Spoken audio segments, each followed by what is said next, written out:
Alright, well, we haven't had much in the way of videos lately as it's been pretty damn boring.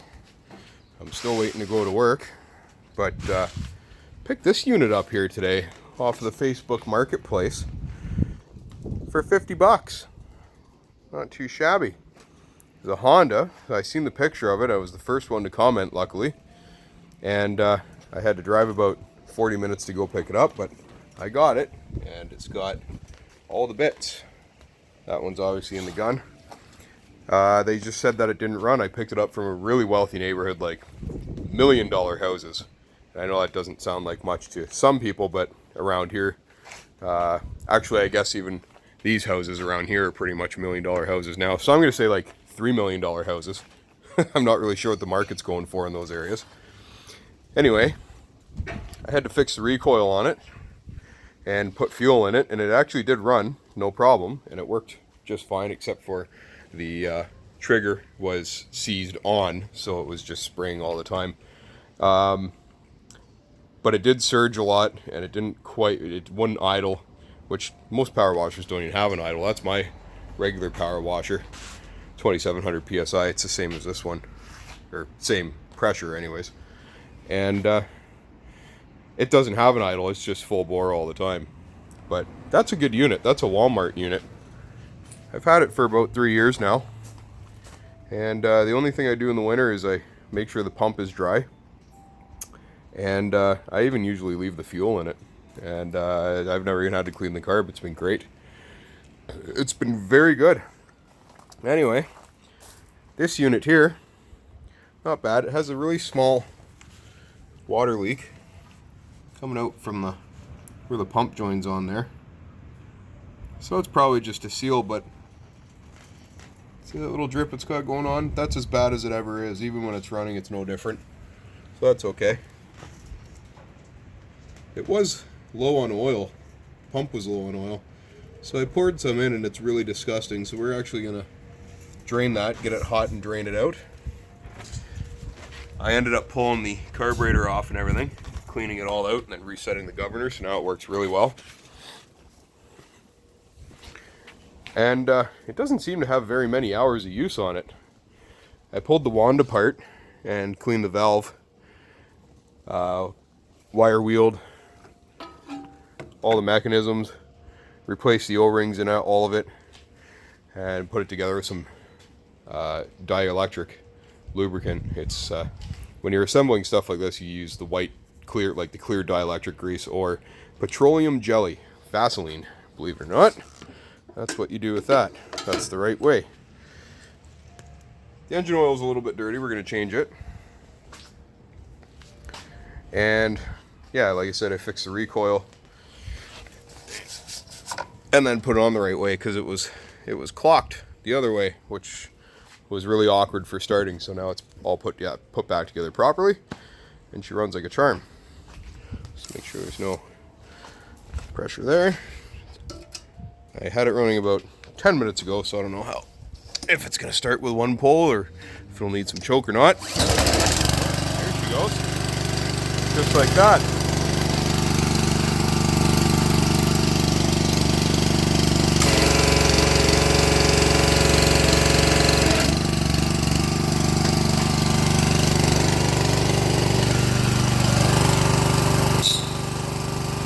That's the only thing.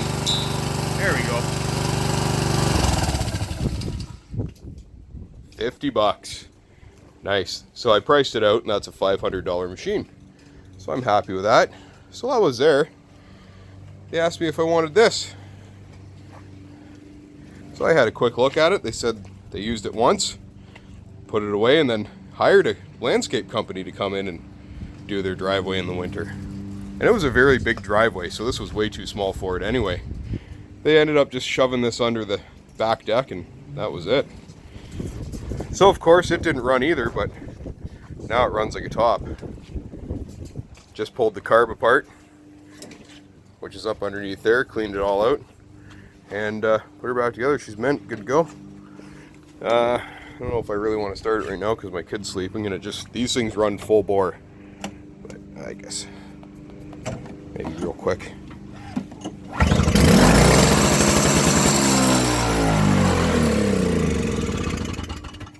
Fucking mint. So, 50 bucks. 50 bucks. This unit here is about 800. Well, between 600 and 800, depending on the time of year and where you're looking. And these are Canadian dollars, of course. Wouldn't hurt to get a new primer bulb. They're only about $2, and I can grab one just down the street once my son wakes up from his nap. And then that's that. There's I'll sell that for probably around 300 come wintertime. Oops. We'll leave the choke closed because these don't actually have air filters on them either, because there's not really a dust issue in the winter. So snowblowers don't have air filters. So I always keep the choke closed when they're in storage. It keeps mice and whatever else from taking a shit in the carburetor. And I have no use for this either because I really like mine. My jobby right there, but my neighbor across the road, he really wants a pressure washer because he has to use mine several times a summer. Which I don't mind, but it's wear and tear on my pressure washer. So maybe he should have his own, and then if mine breaks, I can borrow his. So I'll sell this for probably about $200, $250, something like that. And that's that. My Ariens Kohler Courage lawnmower is pretty much all ready to go.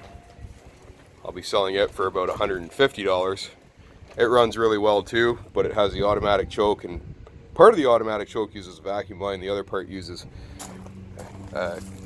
basically a heat sink from the exhaust to turn the choke off. So the vacuum part's not working right now because the vacuum line's bad. So it runs like shit. It runs really good, then as it starts warming up, it runs like shit, but then it starts running really good again as soon as the choke actually turns off from the exhaust heat. But we need it to be regulated with that vacuum line, which is in behind the carburetor. So that's my next project. Replace that line and it'll be perfect. Sharpen the blade and send her for sale because she's in really nice shape too. And I don't need it, so. That's that. And man, I miss that thing. Anywho, that's all for today. Sorry about the lack of videos and amount of boringness, but the weather's been pretty lousy. It's only just starting to get decent now. It's even today it's kind of windy, but by next week we're looking at really nice temperatures, really nice weather. And some of you guys noticed the news that I posted on the board, or my board or wall or message thing, whatever, on YouTube. For the old fans of David's Farm and Bloke and Rick, there is something coming up soon. It's going to be really exciting, and we're really looking forward to it. There's my dog is sleeping under the trailer over there. Hey, puppy. Can't even see him. He just blends right in perfectly. Anyway, that's going to be a really cool video, or series of videos. I'm really looking forward to that too, so that's going to be a lot of fun.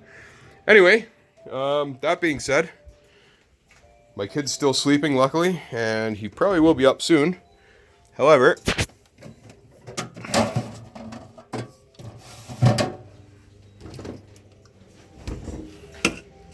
cheers and beers, fellers. And you can tell that the weather's still been really crappy this late into May because my hat and winter gloves are still here, sitting on my toolbox because I was just using them yet. And my heater's actually been running pretty well non-stop too, because I always keep it above freezing in here at night. So this thing runs pretty well 24/7. Now I've been able to shut it off for a few days, luckily, and I've ran about probably 300 to 400 liters worth of diesel fuel through it from the winter until now. So we're gonna actually pull this apart probably in the next couple of days. I'll do a video of it. I want to see how clean everything is inside. I haven't even been running a fuel filter in line with it, so I'm curious to see how the burners and the combustion chamber and everything is in it. And we'll clean it out, get it serviced, and ready for next year, or next season, I guess, next winter season. Alrighty, cheers and beers.